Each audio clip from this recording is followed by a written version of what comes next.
السلام علیکم جی، اسٹارٹ کریں۔ بسم اللہ الرحمن الرحیم۔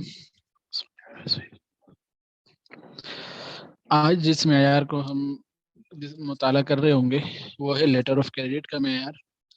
لیٹر آف کریڈٹ یہ آپ کے جو انٹرنیشنل ٹریڈ ہے اور جب آپ امپورٹ ایکسپورٹ کرتے ہیں وہاں پر ایک اہم ڈاکومنٹ ہے جس کے نتیجے میں آپ امپورٹ اور ایکسپورٹ کرنے کے قابل ہوتے ہیں۔ تو اس کی تعریف، اقسام، خصوصیات اور مزید یہ اس کے شرعی احکام انشاءاللہ ہم اس معیار کے تحت دیکھ رہے ہوں گے۔ معیار کا دائرہ کار کی اگر ہم بات کرتے ہیں تو کہتے ہیں کہ یہ معیار لیٹر آف کریڈٹ یعنی شارٹ میں ہم اس کو لیٹر آف کریڈٹ کو ایل سی کہہ دیتے ہیں۔ ایل فور لیٹر اور سی کریڈٹ والا آ گیا۔ جو ادارے جاری کرتے ہیں چاہے وہ گاہک کی فرمائش پر جاری کیا جائے یا ادارہ خود اپنے استعمال کے لیے جاری کرے، ان سب میں کے بارے میں یہاں بات ہوگی۔ یہ معیار لیٹر آف کریڈٹ کی تمام اقسام، صورتوں، اس پر عمل درآمد میں پیش آنے والے تمام مراحل، اس میں شامل تمام فریقوں کے باہمی تعلق پر مشتمل ہے۔ سب سے پہلا سوال تو یہ کہ لیٹر آف کریڈٹ ہوتا کیا ہے، اس کی تعریف کیا ہے۔ تو یہاں تعریف اس طرح کرتے ہیں کہ لیٹر آف کریڈٹ ایسی تحریری ضمانت ہوتی ہے جو بینک یعنی جاری کنندہ کا مطلب لیٹر آف کریڈٹ جاری کرنے والا، فروخت کنندہ یعنی بینیفیشری کو خریدار یعنی درخواست دار کی فرمائش پر اس کی ہدایت کے مطابق فراہم کرتا ہے۔ یہ بینک خود اپنے استعمال کے لیے جاری کرتا ہے۔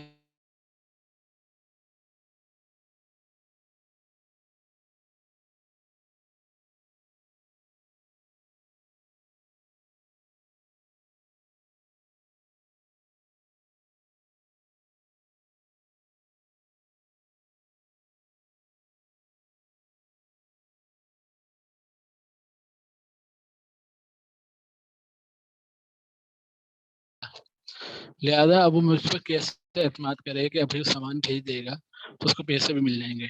تو اس کے لیے جو مروج طریقہ ہے وہ یہ کہ میں اپنے پاکستان میں بینک کے پاس جاتا ہوں اور اس سے کہتا ہوں کہ میرا جو یہ سامان میں خریدنے جا رہا ہوں اس کی ضمانت لے لو کہ اگر وہ صحیح شرائط کے مطابق سامان پہنچ جاتا ہے تو بینک کو سے آپ درخواست کرتے ہو کہ آپ ایک ایسا لیٹر جاری کر دیں جس میں آپ ضمانت لے رہے ہو کہ ہاں بھائی اور سامان صحیح شرائط کے مطابق آ گیا تو آپ ادا کر دیں گے۔ تو اس کا نتیجہ کیا نکلتا ہے کہ چائنا والا ٹھیک ہے مجھے نہیں جانتا لیکن میرے بینک کو جانتا ہے اور اس کی جو ضمانت ہے اس کی طرف سے جو یہ بھروسہ ملا ہے اس بھروسے کو وہ قبول کر لے گا اور جو ایک تجارت کا معاملہ ہے، عالمی تجارت، بین الاقوامی تجارت کا معاملہ ہے، وہ سہولت کے ساتھ ہو جائے گا۔ تو یہ لیٹر آف کریڈٹ اس کام آتا ہے کہ وہ میں اپنے بینک سے ضمانت لیتا ہوں اپنی کہ وہ یعنی جو بینیفیشری یعنی جو جس سے میں خریداری کر رہا ہوں اس کے حق میں ضمانت دے دے کہ ہاں بھائی اگر تم نے سامان صحیح شرائط کے مطابق صحیح کنڈیشن میں بھیج دیا تو پیسوں کی ادائیگی کی تم فکر نہیں کرو، وہ میں کر دوں گا۔ مختصر الفاظ میں لیٹر آف کریڈٹ بینک کی طرف سے ادائیگی کی ضمانت بشرطے کہ دستاویزات طے شدہ ہدایت کے مطابق ہوں۔ آگے مراحل کی بات کرتے ہیں تو کہتے ہیں کہ عقد کا یعنی جو لیٹر آف کریڈٹ کے اس سے پہلی بات کرتے ہیں کہ عقد کا مرحلہ جس کی توثیق ایل سی کے ذریعے مقصود ہو۔ یہ مرحلہ ایل سی سے پہلے ہوتا ہے اور اکثر یہ خریداری کا عقد ہوتا ہے جس میں فروخت کنندہ خریدار پر بل ایل سی کے ذریعے قیمت ادا کرنے کی شرط لگاتا ہے۔ تاہم یہ عقد کرایہ داری یا اجرت کے ساتھ وکالت یا کوئی اور عقد بھی ہو سکتا ہے۔ یعنی ایل سی ضروری یعنی عام طور پر ایل سی کسی عقد خرید و فروخت کے عقد کے مقابلے میں ہی آتی ہے، لیکن بعض اوقات یہ کرایہ داری یا اجرت کے مقابلے یا وکالت کے مقابلے میں بھی آ سکتی ہے، کیونکہ جو حقیقت ہے ایل سی کی وہ یہ وہ ایک ضمانت ہے جو میرا بینک میری لے رہا ہے آگے خریداری کے معاملے میں۔ تو خریداری کا معاملہ بھی ہو سکتا ہے اور کوئی اور معاملہ بھی ہو سکتا ہے۔ تو جیسے اب یعنی میں چائنا سے سامان منگوانا چاہ رہا ہوں تو اب 10 لاکھ کا میں نے سامان خریدنا ہے تو آپس میں ہمارا جو معاہدہ ہوگا اس میں وہ جو بیچنے والا یہ شرط لگا دے گا کہ بھئی آپ جو 10 لاکھ ہے اس کے لیے آپ ایل سی کھولو گے، ٹھیک ہے۔ آگے کہتے ہیں ایل سی کھولنے کی درخواست کا مرحلہ اگلا مرحلہ ہے۔ اس مرحلے میں خریدار بینک سے ایل سی کھولنے کی درخواست کرتا ہے تاکہ فروخت کنندہ کو اس کی اطلاع بھیجی جا سکے۔ تو اب میں نے یعنی خریداری کا معاملہ کر لیا چائنا والے سے، اب اگلا مرحلہ یہ ہوگا میں بینک کے پاس جاؤں گا، اس کو دکھانا دوں گا میری اتنی اماؤنٹ کیا آپ ایل سی کھول لیں۔ کہتے ہیں کہ ایل سی کی اجرا اور فروخت کو اطلاع دینے کا مرحلہ اگلا ہے. اس مرحلے میں بینک LC جاری کرتا ہے اور اسے براہ راست یا درمیانی بینک کے واسطے سے فروخت کنندہ کو ارسال کر دیتا ہے. اچھا ہوتا یہ ہے کہ ایسا نہیں ہوتا کہ وہاں بھی بینک نہ ہو، بلکہ وہاں پر بھی اس کا بھی اپنا بینک ہوگا، یہاں پر میرا اپنا بینک ہے. تو میرا بینک اس کے بینک کے ساتھ پھر عام طور پر رابطے میں ہوتا ہے، براہ راست میرے فروخت کنندہ سے رابطے میں نہیں ہوتا. تو اس کو بھی یہ LC کے حوالے سے اطلاع دے دیا کہ ہاں بھی اس بندے کی میں نے LC کھول دی ہے. مزید کہتے ہیں کہ LC پر عمل درآمد کا مرحلہ. اگلا مرحلہ ہے کہ اس مرحلے میں بینیفیشری LC میں مشروط دستاویزات بینک کو پیش کرتا ہے. بینک ان دستاویزات کے LC کی شرائط کی روشنی میں جائزہ لیتا ہے. اگر یہ دستاویزات ان شرائط کے مطابق ہوتی ہیں تو بینک انہیں قبول کر لیتا ہے. اور LC پر عمل درآمد. LC پر عمل درآمد کا مطلب یہ ہے کہ وہ پیسوں کی ادائیگی، کہ جو چیز خریدی گئی ہے اس کی قیمت کی ادائیگی. چنانچہ اگر بینک خود ہی خریدار نہ ہو تو خریدار سے مکمل قیمت وصول کر کے یا تاریخ ادائیگی کا وعدہ نامہ حاصل کر کے وہ دستاویزات خریدار کو دے دیتا ہے تاکہ خریدار ان کے ذریعے وہ سامان حاصل کر سکے. یہ جو بات ہو رہی ہے نا کہ خریدار کو دستاویزات دے دیتا ہے، ہوتا یہ کہ وہاں سے جو بیچنے والا ہے وہ بھی تمام دستاویزات بینک کو بھیجتا ہے، اور بینک کے پاس سمجھو ضمانت کے طور پہ وہ ہوتی ہے. تو جب تک وہ دستاویزات اپنے اس خریدار کے پاس نہیں آئیں گی اس وقت تک وہ پورٹ سے جا کر ان سامان کو کلیئر نہیں کروا سکتا. تو یہ بھی صورت، تو یہ دستاویزات پھر دے دیتا ہے. اگر یہ دستاویز طے شدہ شرائط کے مطابق نہ ہو تو بینک مسترد کرنے، قبول کرنے، ان میں ترامیم کرانے کا حق رکھتا ہے تاکہ جو ہے وہ معاملہ صاف ستھرا ہو جائے اور پھر بینک اس کی ادائیگی کر دے. آگے بات کرتے ہیں کہ معاون بینکوں کے درمیان باہم ادائیگی. اگر LC کے اجرا میں ایک سے زائد بینک شریک ہوں، یہ سب بھی ہو سکتا ہے کہ زیادہ بڑی ٹرانزیکشن ہو، تو بینکوں کے درمیان باہم ادائیگی کے اصولوں کے مطابق حساب کر لیا جاتا ہے. ان میں سے بھی ایک ہوگا جو کہ اصل وہاں معاملات کو طے کر رہا ہوگا، پیچھے باقی ہوں گے تو یہ آپس میں طے کر لیں گے. اب آگے بات کرتے ہیں کہ لیٹر آف کریڈٹ کی اقسام. تو کہتے ہیں کہ ایک تو بنیادی اقسام ہیں جس میں لیٹر آف کریڈٹ اپنی ضمانت کی قوت کے لحاظ سے دو قسم میں تقسیم ہوتا ہے: قابل فسخ اور ناقابل فسخ، ریووکیبل اور irrevocable. ریووکیبل کا مطلب ہے کہ وہ LC جس میں بینیفیشری کی رضامندی کے بغیر بھی تبدیلی یا منسوخ کرنے کا حق ہو، اور ناقابل منسوخ ہے جس میں دونوں کی رضامندی کے بغیر منسوخی یا تبدیلی کی گنجائش نہ ہو. عام طور پر جو عملاً ہے وہ ناقابل فسخ ہی چلتی ہے. اگر اوپر والی رکھی جائے تو صورت میں بینیفیشری کو اس کا اتنا بھروسہ نہیں ہوتا کہ یار یہ پتہ لگا کہ ابھی تو شو کرا دی پھر بعد میں فسخ نہ کر دے. مزید اقسام میں کہتے ہیں قابل نقل یعنی ٹرانسفریبل. یہ LC بینیفیشری کی حق دیتی ہے کہ وہ کسی دوسرے بینیفیشری کو مکمل یا جزوی طور پر LC سے فائدہ پہنچانے کی درخواست کر سکتا ہے. یعنی کیا ہے کہ ایک بندے کے حق میں، یعنی جو میرا چائنا والا بیچنے والا ہے، فروخت کنندہ ہے، اس کے حق میں ایک LC کھل چکی ہے، وہ یعنی اس کا یعنی مخفول لہو ہے. تو اب وہ آگے اس کو ٹرانسفر کر دے کہ ہاں بھائی جو فائدہ ہے جو ادائیگی مجھے ساتھ ساتھ اس کو بھی ہو جائے. آگے کہتے ہیں بیک ٹو بیک LC، یعنی یہ LC کسی دوسرے LC کی ضمانت کے طور پر جاری ہو جائے. ایک اور ریوالونگ LC جس میں کہتے ہیں بینیفیشری LC کی مقررہ مدت اور متعینہ وقت کے دائرے میں متعدد معاملات ٹرانزیکشن کے دستاویزات جمع کرا سکے. یعنی 1 سال کے لیے آپ نے LC کھول دی کہ 1 سال کے دوران جتنے بھی معاملات ہیں وہ سب کے لیے آپ نے ایک ہی LC کھول دی، تو یہ ریوالونگ ہو گئی. آگے ریٹ کلاس LC، اس میں کہتے ہیں کہ بینک سے دستاویزات جمع کرانے سے بھی پہلے LC کی مقررہ فیصدی رقم ادا کرنے کی درخواست کی جاتی ہے. یہ رقم بینیفیشری کے اس وعدے کے بعد ادا کی جاتی ہے کہ مقررہ مدت میں سامان ارسال نہ کرنے یا LC کی کارآمد مدت کے درمیان اسے استعمال نہ کرنے کی صورت میں قرض کی رقم واپس کرے گا. تو یہ ریٹ کلاس LC کے لاتے ہیں. قرض کی یہ رقم بینیفیشری کی جانب سے لیٹر آف گارنٹی کے عوض بھی فراہم کی جا سکتی ہے. آگے درآمدی یا برآمدی LC، یہ دو قسمیں اور ہو گئی. مزید اقسام میں کہتے ہیں یعنی بعض اوقات درآمدی LC بھی ہوتی ہے اور برآمدی بھی ہوتی ہے. تو دونوں میں ہے گارنٹی، لیکن کیا ہے کہ اگر یہ درآمد کنندہ دے رہا ہے تو وہ ادائیگی کی گارنٹی کے طور پر، اگر برآمد کنندہ ہوگا تو اس بات کی گارنٹی ہوگا سامان صحیح حالت میں پہنچ جائے گا. مقامی یا غیر مقامی یعنی LC ایسا بھی ہو سکتا ہے کہ چائنا والے کے لیے ہی میں کھلواؤں، اور یہ بھی ممکن ہے کہ میں کراچی میں بیٹھا ہوں لاہور والے کے لیے LC کھلوا لوں، تو یہ بھی ممکن ہے. کنفرم اور غیر کنفرم LC بھی ہوتی ہے، 2 ٹائپس کے. پکی ہے کہ ہاں بھائی کنفرم معاملہ یا نہیں ہے. مزید کہتے ہیں کہ وہ LC جس میں سامان کے جزوی ترسیل کی اجازت ہو اور وہ ایل سی جس میں جزوی ترسیل کی اجازت نہ ہو.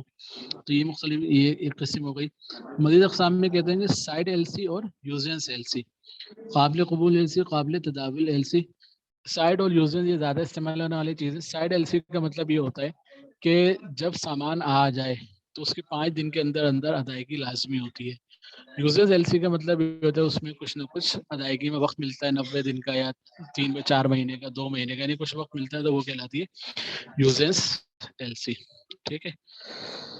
اگر سیکنڈ سینڈیکیٹڈ ایل سی جس میں ایل سی کی رقم کے حجم کی وجہ سے متعدد بینک ایل سی سے جاری کرنے میں شریک ہوتے ہیں. اس میں ہر بینک اپنی شرکت کے تناسب سے قائد بینک یعنی جو میگالین میں بھی ایک بڑا ہوتا ہے لیڈ ارینجر ہوتا ہے تو اس کو لیٹر آف گارنٹی فراہم کرتا ہے. اسٹینڈ بائی ایل سی کہتے ہیں یہ لیٹر آف گارنٹی کا مشابہ ہوتا ہے جس میں رقم کی ادائیگی بینیفیشری کی اپنی ذمہ داری ادا کرنے میں ناکامی کے ساتھ مشروط ہوتی ہے. تو یہ مختلف اقسام ہیں، لیکن اس میں ذہن میں یہ رکھیں کہ عام طور پہ 2 ہی قسمیں جو استعمال ہوتی ہیں، وہ ایک سائٹ اور ایک یوزنس. باقی عام طور پہ ایل سی یعنی ریووکیبل ہی ہوتی ہے، کنفرم ہی ہوتی ہے، غیر کنفرم ہونے کی بات ہی نہیں ہے، یا یہ کہ قابل فسخ ہونے کی بھی کوئی بات نہیں ہوتی، ناقابل فسخ ہوتی ہے، کنفرم ہوتی ہے. وہ تمام چیزیں لازمی ہوتی ہیں. صرف جو ٹائپ بنتی ہیں وہ یوزنس یا سائٹ کی. سائٹ کا مطلب یہ ہوتا ہے کہ جو فوراً ادائیگی لازمی ہوتی ہے، اور یوزنس کا مطلب ہوتا ہے جس کی ادائیگی میں کچھ مدت مل جاتی ہے. آگے خصوصیت کی بات کرتے ہیں تو کہتے ہیں کہ ایل سی کے ذریعے معاملات صرف دستاویزات کی بنیاد پر ہی کیے جاتے ہیں. ان میں بیان کردہ سامان کو مد نظر رکھتے ہوئے نہیں کیے جاتے. ایل سی کا حاصل یہ ہے کہ بینک اپنے اوپر لازم کرتے ہیں کہ جب بھی ایل سی میں ذکر کردہ دستاویز طے شدہ شرائط کے مطابق بینیفیشری مقررہ مدت کے دوران پیش کرے گا تو وہ ایل سی پر عمل درآمد کر دے گا. یعنی سامان کی چیکنگ بینک کی ذمہ داری عام طور پر نہیں ہوتی، وہ پھر بینک کا جو کسٹمر ہے اسی کی ذمہ داری ہوتی ہے. ہاں کچھ ڈاکومنٹس ہیں کہ بل آف ایکسچینج آ جائے گا اور دیگر چیزیں آ جائیں گی تو پھر بینک پیسوں کی ادائیگی کر دے گا. خریدار درخواست گزار کا ایل سی کھلوانا چاہے وہ ناقابل فسخ ہی کیوں نہ ہو، سامان کی قیمت کی ادائیگی شمار نہیں ہوگی. صرف ایل سی کھلوانا جو ہے سامان کی ادائیگی نہیں ہے. خریدار اس قیمت کی ادائیگی مسلسل ذمہ دار رہے گا یہاں تک کہ بینک دستاویز کا موافقہ ادائیگی نہ کر دے. البتہ اس دوران فروخت کنندے کو یہ حق حاصل نہیں ہوگا کہ خریدار سے قیمت کا مطالبہ کرے جب تک کہ ایل سی برقرار اور درست ہے. اگر ایل سی کی مدت دستاویز جمع کرانے سے پہلے ختم ہو جائے تب فروخت کنندہ خریدار سے سامان کی قیمت براہ راست مطالبہ کر سکتا ہے، کیونکہ محض ایل سی کی مدت ختم ہو جانے سے خرید و فروخت کا معاہدہ ختم نہیں ہو سکتا. یعنی یہ بات سمجھنے کی ہے کہ ایل سی عام حالت میں کوئی خرید و فروخت کی دستاویز نہیں ہے، بلکہ جو چیز خریدی گئی ہے اس کی ادائیگی کے حوالے سے ضمانت کا ایک لیٹر ہے. آگے فرماتے ہیں کہ خریدار اور درخواست گزار کا ایل سی کھلوانا چاہے وہ ناقابل فسخ ہی کیوں نہ ہو، سامان کی قیمت کی ادائیگی شمار نہیں ہے. یہ دوبارہ آگے خریدار اس قیمت کی ادائیگی مسلسل ذمہ دار رہے گا جہاں تک کہ بینک دستاویز ادائیگی نہ کر دے. البتہ اس دوران فروخت کرنے کو حق حاصل نہیں ہوگا کہ خریدار قیمت کا مطالبہ کرے جب تک کہ ایل سی برقرار اور درست ہے. ٹھیک ہے آگے چلتے ہیں. کہتے ہیں کہ بینک بینیفیشری کو ایل سی کی رقم فراہم کرنے کا پابند ہے. بینک بینیفیشری کو ایل سی کی رقم فراہم کرنے کا پابند ہے جبکہ وہ طے شدہ شرائط کے موافق دستاویز پیش کر دے، سوائے اس کے دھوکہ یا جعل سازی دستاویزات میں ثابت ہو جائے. جس خرید و فروخت کے معاہدے کو عدالت کا عدم قرار دیتا پھر لازمی نہیں رہتی. کہتے ہیں کہ ایل سی میں دونوں فریقوں کے حقوق و ذمہ داری کو وہی تشریح معتبر ہے جو عالمی تجارتی اصطلاحات اس کو کیا ان کو ٹرمس کہا جاتا ہے. یہ اصطلاحات ہیں، ٹھیک ہے، کبھی موقع لگا تو اس پہ بھی کبھی ایک سیشن کر لیں گے. یعنی تھوڑا سمجھنے کو مشکل ہوتا ہے لیکن اہم ہے یہ اصطلاحات، بالخصوص آپ حضرات کے لیے بھی ماشاءاللہ جو اہل فتویٰ ہیں کہ کسی بھی اس قسم کا جو معاملہ ہے جس میں انٹرنیشنل یعنی معاملات انوالو ہیں وہیں ان کو ٹرمس کو سمجھنا بہرحال ضروری ہوتا ہے، جس سے یہ بات طے ہوتی ہے کہ کس کا زمان کب شروع ہوگا کب ختم ہوگا اور اس کے مطابق مسائل میں مختلف ہو جاتے ہیں. کہتے ہیں کہ ایل سی کے متفقہ اصول اور طریقہ کار یو کے 500 کے مطابق ہوں، جبکہ خریداری کے معاہدے میں ان کو ٹرمس اور ایل سی میں یو سی بھی یہ جو ٹرمز ہیں کی نسبت کی گئی ہو اور عام طور پہ ان کا تذکرہ ہوتا ہے.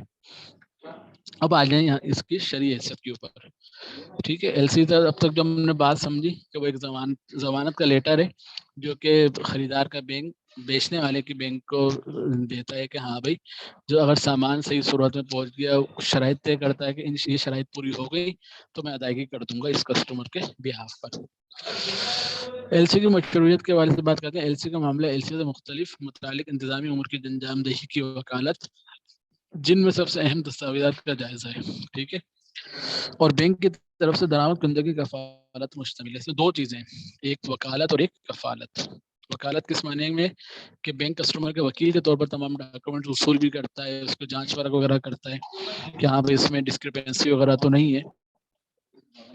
تو کہتے ہیں کفالت اور وکالت دونوں جائز ہیں، لہذا ایل سی بھی جائز ہوگی بشرطے کہ معیار میں ذکر کردہ شرائط کی رعایت کی جائے۔ تو پہلی بات تو یہ ہوگا اصولی طور پر یہ جائز معاملہ ہے، اور شرعی تکلیف کی بات کرتے ہیں تو وہ یا تو وکالت اور کفالت پر یہ مشتمل ہوتا ہے۔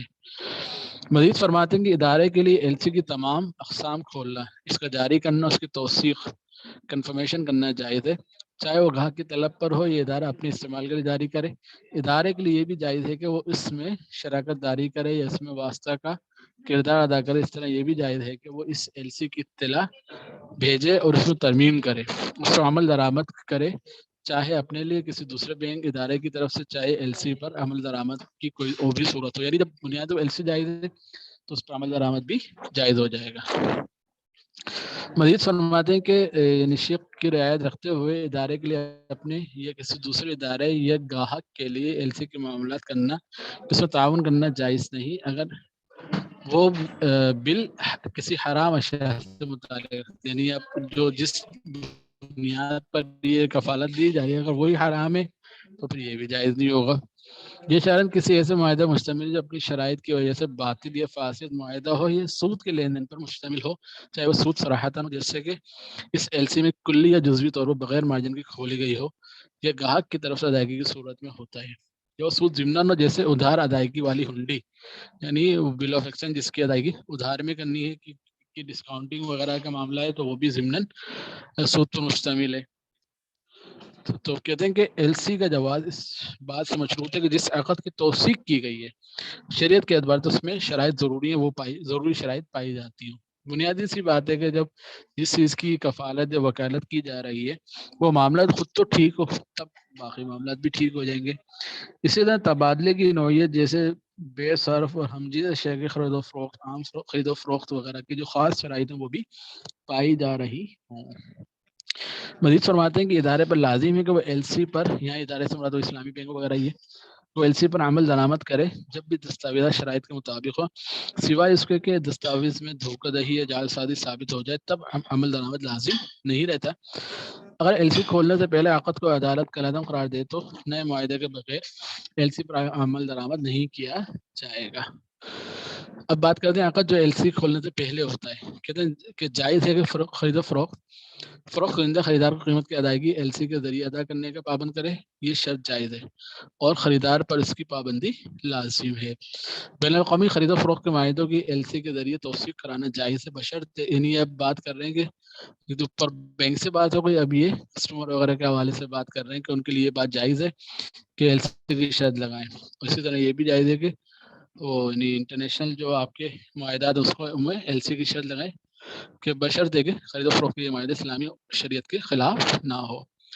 اگر خرید و فروخت کے معاہدے میں صراحت ہو کہ اس کی تشریح عالمی تجارتی اصطلاحات انکوٹرمس یا اقوام متحدہ کنونشن برائے سامان کی عالمی خرید و فروخت کے کسی اور دوسرے قانون کے اعتبار سے ہوگا، تب بھی یہ ضروری کی قید لگائی جائے کہ اس تشریحات اسلامی احکام کے مخالف نہ ہوں، کیونکہ تمام جو اس تشریحات ہیں اس وقت تک قابل قبول ہیں جب تک کہ اس میں وہ اسلام کے اصولوں سے متصادم نہ ہوں۔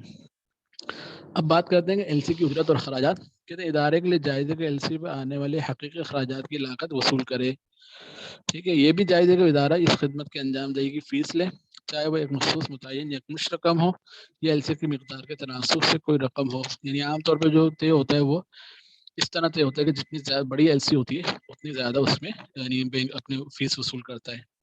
تو کہتے ہیں کہ یہ مخصوص متعین ایل سی کی مقدار کے تناسب سے کوئی رقم یہ جائز ہے۔ یہ اجازت درآمدی اور برآمدی ایل سی دونوں کو شامل ہے۔ اسی طرح یہ اجازت ایل سی میں ترمیم کرنے کو بھی شامل ہے، اس کی الگ سے کوئی فیس لے لیں، سوائے اس کے کہ ایل سی میں یہ ترمیم ایل سی کی مدت میں اضافے کی صورت میں ہو تو پھر اس کی پھر فیس الگ سے لینا جائز نہیں ہوگا. اس صورت میں ادارہ صرف حقیقی اخراجات ہی وصول کر سکتا ہے، وہ بھی متعین یکمش رقم کی صورت میں، نہ کہ ایل سی کی مقدار کے تناسب سے. یعنی خلاصہ کلام یہ ہوگا اجرت لی جا سکتی ہے، بالکل لمسم بھی لی جا سکتی ہے، اس تناسب سے بھی لی جا سکتی ہے کہ جتنی زیادہ ایل سی ہے، البتہ مدت بڑھانے کے مقابلے میں سکتے ہیں، باقی الگ سے فیس نہیں لی جا سکتی. ادارے پر لازم کو درج العمر کی رعایت رکھے. الف، ایل سی کی اجرت متعین کرنے میں ضمانت دینے کے پہلو کو مد نظر نہ رکھے، بلکہ اس چیز کو مد نظر رکھے کہ جو اصل میں جو بنیادی شرعی نقطہ ہے وہ یہ کہ وکالت کی فیس تو لی جا سکتی ہے لیکن ضمانت کی فیس نہیں لی جا سکتی. اس لیے یہاں پہ بات کر رہے ہیں کہ اس بات کو مد نظر رکھے ضمانت کا پہلو کو مد نظر نہ رکھے. اس تناظر میں بینک کے لیے جائز نہیں کہ وہ کسی دوسرے بینک کے ادارے کی جاری کردہ ایل سی کی توثیق کرنے پر حقیقی اخراجات سے زائد اجرت وصول کرے، جہاں نہیں کچھ کام نہیں کرنا پڑ رہا وہاں بات ہو رہی ہے. کیونکہ اس صورت میں ایل سی کی توثیق میں لی گئی زائد رقم وہ محض ضمانت کے عوض ہی ہوگی. یہی حکم ایل سی کے اجرا میں شراکت داری، توثیق کرنے میں شراکت داری اور اسٹینڈ بائی ایل سی کی اجرا کا ہے، جبکہ ان تمام امور میں کوئی خدمت یا عمل درکار نہ ہو. ٹھیک ہے، نقطہ وہی ہے کہ وکالت کی فیس تو لی جا سکتی ہے، ضمانت کی نہیں لی جا سکتی. بے میں کہتے ہیں سود پر مشتمل نہ ہو اور نہ ہی اس کا ذریعہ بن رہی ہو. جیم میں کہتے ہیں ایل سی میں متعدد معاہدہ اکٹھے کرنے کو کسی حرام کا ذریعہ نہ بنائیں، جیسے ضمانت کی فیس لینا یا قرض پر سود لینا. مزید کہتے ہیں کہ شیخ میں بیان کرتا ہے شرعی حکم فیس اخراجات کو وصولی ادائیگی اور ان میں واسطہ بننے پر بھی لاگو ہوگی، چاہے یہ معاملہ ادارے اور اس کے گاہک درخواست گزاری بینیفیشری کے درمیان ہو یا ایک ادارے اور دوسرے ادارے کے درمیان ہو. ایل سی کے ساتھ ملحق ضمانت ناموں پر اجرت لینے کے لحاظ سے شرعی معیار نمبر 5 کا احکام لاگو ہوں گے. مثلاً پیشگی وقت دینے کا، ضمانت نامہ دستاویز پہنچنے سے پہلے ہی سامان کی وصولیابی کی سفری ضمانت وغیرہ، تو اس کے مطابق پھر عمل ہوگا. اب آگے ایل سی کی ضمانات کی بات کرتے ہیں تو کہتے ہیں کہ ادارے کے لیے جائز ہے کہ وہ ایل سی سے عائد ہونے والی ذمہ داری کو محفوظ بنائے یا ان اداروں پر بینکوں نے اس کے ساتھ ایل سی کا معاملہ کیا ہے ان کو وثیقہ فراہم کرے، جس میں واسطہ کا کردار ادا کرے. ان سب امور کے لیے شرعاً تمام جائز ضمانت صورتوں کو اختیار کرنا کیا جا سکتا ہے. یعنی مطلب یہ کہ بینک ایل سی کھول رہا ہے، ایک اپنے اوپر ذمہ داری لے رہا ہے، تو کسٹمر سے بھی کوئی مقابلے میں کوئی ذمہ داری یا کوئی ضمانت لے سکتا ہے کہ ٹھیک ہے میں تمہاری ضمانت لے رہا ہوں، تمہارے پیسے ادا کر دوں گا تو تم بھی تو کوئی ضمانت دو. تو اس میں جائز صورت ضمانت کی ساری استعمال کی جا سکتی ہیں. کہتے ہیں کہ چنانچہ ایل سی کے مارجن کے طور پر نقد رقم لینا یہ بھی جائز ہے، جائز اکاؤنٹ کو منجمد کر دینا، ٹھیک ہے، جائز مال کے دستاویزات رکھنا، جائیداد کے ملکیتی سکون رکھنا یا سامان کی نمائش کرنے دستاویزات روک لینا، یہ تمام صورتیں ضمانت کی اور یہ بینک رکھ سکتا ہے. اسی طرح یہ بھی جائز ہے کہ ایل سی کے مارجن کے طور پر قابل انتقال ایل سی یا back to back L C کی سیکیورٹی کے لیے ایل سی کوئی رکھ لے. یہ ایڈوانس پیمنٹ ایل سی کی صورت میں بینیفیشری کے بینک کی طرف سے پیش کی جانے والا letter of credit, letter of guarantee L G قبول کر لے، یا ایل سی کے اجرا یا توثیق میں شریک بینکوں کی طرف سے پیش کی جانے والی ایل جی رکھ لی جائے، تو یہ تمام صورتیں جائز ہیں. اسی طرح واجبات سے دستبرداری یا تجارتی دستاویزات جیسے ہنڈی یا پرومیسری نوٹ سے دستبرداری کے ایل سی کے مارجن کے طور پر، مارجن یہاں مطلب سمجھیں گے سیکیورٹی ہے کہ بینک یہ کہہ رہا ہے کہ میں تمہارے 10 لاکھ روپے بھروں گا تو اس میں تم کتنے مجھے ابھی سے دے رہے ہو یا اس کے مقابلے میں ضمانت دے رہے ہو. ٹھیک ہے، آگے کہتے ہیں کہ ادارے کے لیے درج ذیل ضمانت قبول کرنا جائز نہیں. سودی دستاویز، ناجائز کاروبار ہے، سود کی حامی کمپنی کے حصص. اس طرح یہ بھی جائز نہیں کہ وہ اپنی ذمہ داریوں کے لیے ان میں سے کسی کو بطور ضمانت دوسرے اداروں یا بینکوں کو پیش کرے یا اس میں واسطہ بنے. ایل سی کے درخواست گزار اور ادارے اس بات پر متفق ہو سکتے ہیں کہ ایل سی کے مارجن کے طور پر فراہم کردہ نقد رقم کی مضاربہ کے طور پر سرمایہ کاری کی جائے گی. مزید فرماتے ہیں کہ ایل سی کا مرابحہ، تو اگر گاہک ایل سی میں مرابحہ کے ذریعے ادارے سے درآمد شدہ اشیاء کی خریداری کی خواہش رکھتا ہے تو درج العمر کی رعایت رکھنی ہوگی. نمبر 1، یعنی اب اصل میں اسلامی بینک کے اندر ایل سی بالخصوص سائڈ ایل سی جو کھلتی ہے تو 2 معاملے ہوتے ہیں. صرف ایل سی کھلوانا کسٹمر کا مقصود نہیں ہوتا، بلکہ وہ یہ بھی چاہ رہا ہوتا ہے کہ جو ادائیگی کرنی ہے باہر وہ بھی بینک فائنینسنگ کر دے اور بینک کو پھر یہ بعد میں دیتا ہے، تو وہاں پھر عام طور پہ بینک استعمال کرتے ہیں یعنی مرابحہ استعمال کرتے ہیں کہ جو سامان خریدتے ہیں وہ یعنی بینک خود خرید لیتے ہیں، یعنی کسٹمر ایجنسی سائن کر لیتے ہیں کہ تم میرے بہاف پہ خریدو، تو سامان آیا وہ بینک کا آیا، بینک پھر اس کو مرابحتاً اپنے کسٹمر کو بیچ دیتا ہے جتنی مدت کے لیے اس کو فائنینس کیا اس کے مطابق اپنا نفع رکھ کر. تو اس لیے یہاں اسی کی بات ہو رہی ہے کہ ایل سی کا مرابحہ. کہتے ہیں کہ ایل سی کھولنے سے پہلے درخواست گزار اور بینیفیشری یعنی فوقندہ کے درمیان حتمی بیک عقد نہ ہو چکا ہو، کیونکہ بینک نے ایجنٹ بنانا ہے، خود خریدنا ہے، تو پہلے یہ ضروری ہے کہ حتمی عقد نہ ہوا ہو، بلکہ انڈرسٹینڈنگ تو چل سکتی ہے لیکن فائنل کنفرم عقد نہیں ہوا ہو، خواہ درخواست گزار نے سامان پر قبضہ کیا ہو یا نہیں. یعنی ایسا نہیں ہو سکتا میں کہوں یار میرا سامان آ گیا چائنا سے، اب اس پہ مرابحہ کر دو، بلکہ اس وقت تک ہو سکتا ہے کہ وہ سامان چائنا سے چلا نہ ہو، تو اس وقت تک میں یہ کہہ سکتا ہوں ٹھیک ہے میرے بھی ہاف پر منگواؤ، جب آ جائے گا تو میری ملکیت ہوگا، برآمد بات ہو چکی ہے تو اس کے مطابق مرابحہ کو فروخت کر دیں. معاہدے کے منسوخ کرنے میں شق نمبر کو جس کو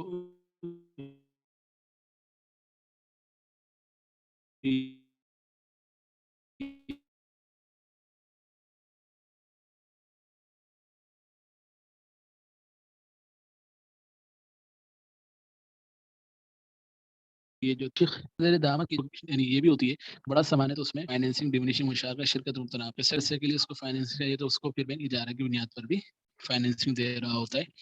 تو کہتے ہیں ایل سی کھولنے سے پہلے اور گاہک اور برآمد کنندے کے درمیان خرید فروخت کا عقد مکمل ہونے سے پہلے اگر ادارہ گاہک کے ساتھ سامان کی خریداری کے لیے شراکت داری کا معاہدہ کرنا چاہے تو اس کی گنجائش ہے. ایل سی کسی بھی شریک کے نام کھولی جا سکتی ہے اس صورت میں. پھر سامان کا قبضہ لینے کے بعد ادارے کے لیے کسی تیسرے فریق شریک کو فوری یا ادھار مرابحہ پر سامان فروخت کرنے کے جائز ہے، بشرطے کہ شریک کا فروخت کرنا لازمی وعدے یا مرابحہ کے معاہدے میں طے شدہ شرط کے نتیجے میں نہ ہو. آگے بات کرتے ہیں کہ گاہک نے جو سامان پہلے سے اپنے لیے خریدا ہے اس میں بھی ادارہ اس کے ساتھ شرکت کر سکتا ہے، بشرطے کہ ادارہ اپنا حصہ شریک گاہک کو ادھار ادائیگی کی بنیاد پر فروخت نہ کرے.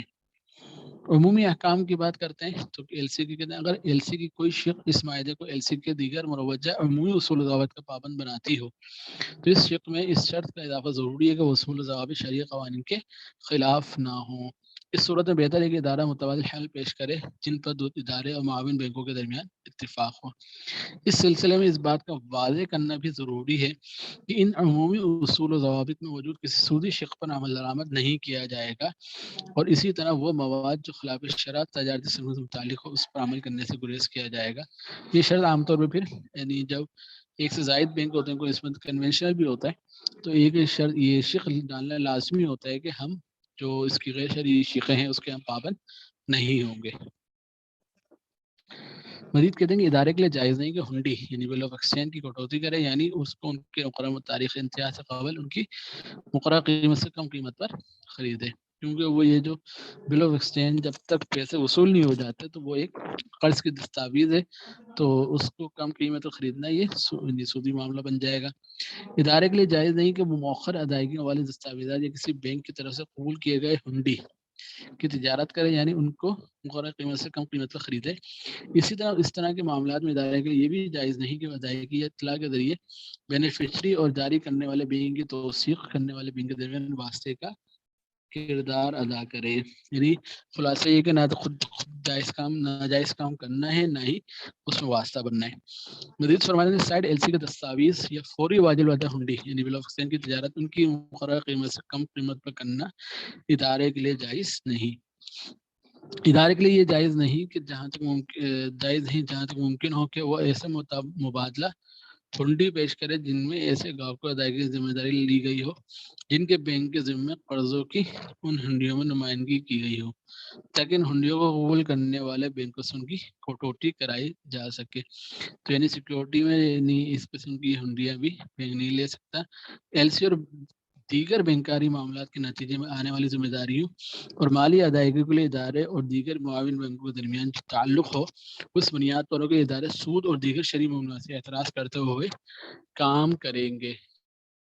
ٹھیک ہے. جیسے میں نے کہا کہ اس میں پھر شرائط ایسی ہیں شریعت کے موافق نہیں ہے، سودی شرائط وغیرہ ہیں، تو بینک جو اسلامی بینک ہے وہ کبھی بھی اس کا پابند نہیں ہوگا اور ہمیشہ جو کام کرے گا وہ شرعی اصولوں کے مطابق کر رہا ہوگا.